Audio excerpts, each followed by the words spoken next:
kusoo dhawaada dhageystayaal qodobada saaka aan idin hayno aad dhageysan doontaan hadduu eeba yiraahdo waxaa ka mid ah dowladda Kenya ayaa sheegtay in cunaqabateyn rasmi ay saari doonto dowladda federaalka Soomaaliya. Dowladda dalkaasi Kenya ayaa waxa ay sheegtay in tilaabo cad ay ka qaadi doonto dowladda Soomaaliya haddii jawaab cad aysan ka bixin hadalkii kasoo yeeray dowladda Kenya.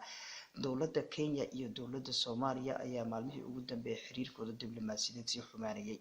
dowladda federaalka ayaa laga dalbaday in ay warcad ka soo saarto ama ay jawaab cad ka bixiso hadalka kasoo yeeray dowladda Kenya kaas oo ku aadana sahamintii dhawaan laga sameeyay shidaalka Soomaaliya isla markaana lagu soo bandhigay magaalada London ee caasimadda dalkaasi Ingiriiska. dowladda dalkaasi Kenya ayaa waxa ay been abuur ay ku tilmaantay hadal dhawaan kasoo yeeray dowladda Soomaaliya kaas oo lagu falcelinayay hadalkii kasoo yeeray dowladda Kenya.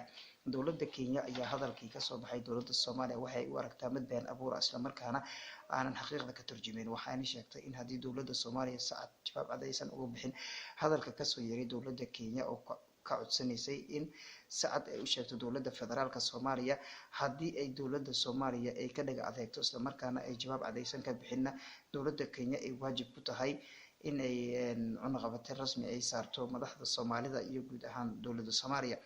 dowladda dalkaasi Kenya ayaa dhawaantan waxay soo celisay safiirka Soomaaliya u fadhiyay magaalada Nairobi caasimadda dalkaasi Kenya isla markaana safiirkeeda u fadhiyay Soomaaliya kala baxday. dadka u dhundulela arrimaha siyaasadda qaaradda Afrika ayaa waxa ay sheegeen in hadalka kasoo yeeray dowladda Kenya